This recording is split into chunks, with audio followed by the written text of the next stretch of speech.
My next guest has sold over 5 million records as a singer and songwriter in country music. Her fame started 20 years ago with the hit song Strawberry Wine. More great songs followed, like Angels Working Overtime and Did I Shave My Legs for This? Which obviously I didn't. Would you please make welcome our friend Deana Carter.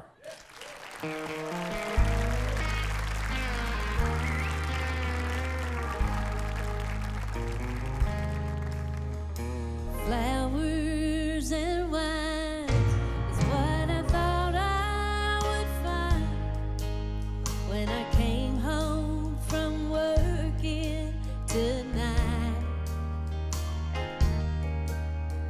Well, now here I stand over this frying pan, and you want a cold one. I bought these new heels, did my nails, had my hair done just right. I thought this new dress was a short bet for romance tonight. Well, it's perfectly clear between the TV and me, I won't get so much as a kiss. As I head for the door, I turn around to be sure.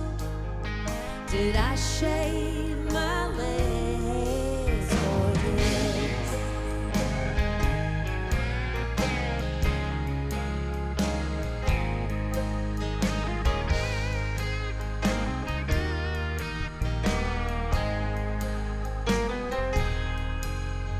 Now when we first met, you promised we'd get a house on a hill with a pool. Well, this trailer stays wet and we're swimming in debt. Now you want me to go back to school.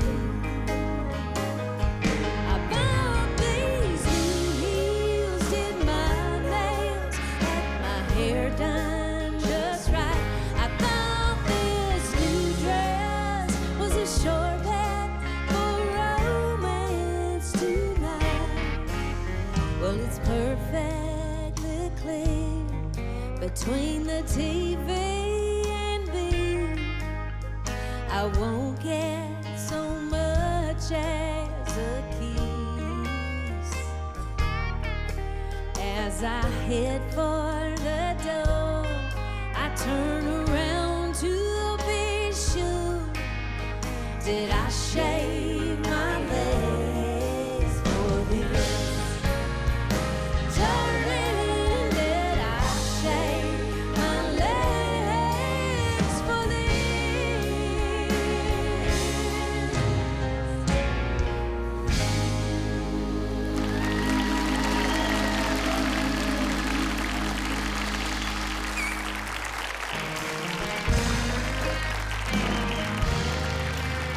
Well, the crowd likes you, Deana. I guess that's a good sign. Thank you. I love the song, Did I Shave My Legs for This? Thank you.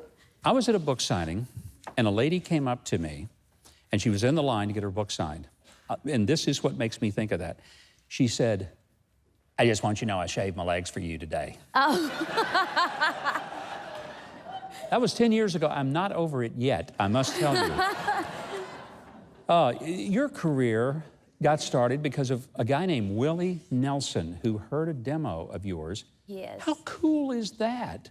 It's really amazing. You know, my family, my brothers and I, my parents were in the music business here. Fred Carter Jr. was my daddy, played on a ton of really famous records that you guys would know. Everybody from Willie and Waylon and everybody here in Nashville to Bob Dylan and Levon Helm and Muddy Waters and all these. I think he played bass on a Muddy Waters record. Did he really? Yeah. And so we grew up in the studio here in Nashville, and that's just extended family. And when Willie got wind of the fact that I was singing and writing songs and had grown up. He was just so impressed. They gave him a tape that was very rough, obviously guitar vocal or something. And he just invited me, I think that was 1994, as a matter of fact, so I was right out of college, and invited me to come and do Farm Aid with him and Chris Christopherson. That's a good way to tell people, yeah, Willie Nelson launched my career. Yeah. Well, and he's a funny guy, you know, he's like a kid, perpetual child at heart. He'll, if I see him, he'll say, give me a title. What songs you're writing? Did you ever write one for him? Do you know, this is an interesting story. I wrote a song with Janice Ian called Memphis, the Belle of the Blues. Well, I had done a show with Willie, and he invited me on his bus to listen to some new music. And he played me this song, and it was a duet he had done with Janice Ian, and it was our song. And that was the first song I'd ever had recorded by anybody else. Wow. And I started bawling, crying, and he had no idea why. And he goes, I'm sorry, you don't like it, you know? And I said, I wrote that song with Janice, and he had no clue. So it's just amazing how God can work out all these crazy details, and Willie's been a common thread in a lot of those, so. You mentioned that your dad was in the music business, one of the lead session guitars in Nashville, and he played across the spectrum of music. Rock and roll, obviously country, but even Simon and Garfunkel and all sorts of people that he played with. Did he want you to get in the music business? Oh, he wanted me to. I think he was the only dad on earth that said college was a waste of time for me.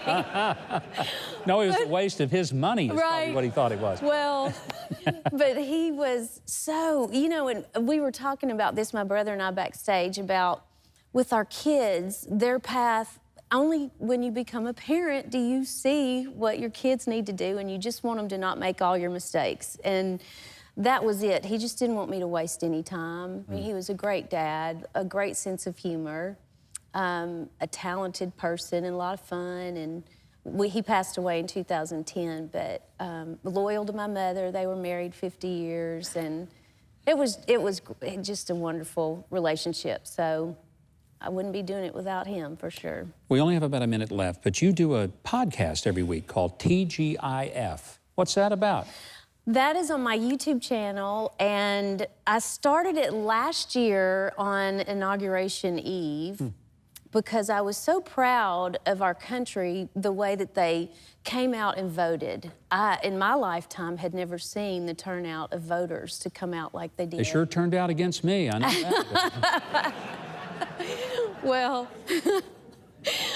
they came out, and I just had said something on Instagram or Twitter just saying, thank you, America, for coming out and voting. And I got all these nasty responses of people saying, we're so mad at the results, basically, is what it was. And I live in California, so that, you know, and it was not intentional for me to, I was just happy that Americans came out and voted. So I started this TGI episode where I pulled out the Bible and read what God says about our government and how it should go. And I feel like we're very far from that. And I didn't know if I would do it again, but I ended up doing it every week. And it's every Friday, and I've called it Thank God I'm Forgiven. Sounds awesome. Thank you. Well, you're awesome, and I just want to tell our audience, if you'd like more information on Deana Carter, you can visit her website, Deana.com. How simple could that be? That way you can find out about her concerts and all the music that she has and how to subscribe to that weekly TGIF YouTube series, which, by the way, recently celebrated a whole year of success. So, Deana, we'll see you a little later.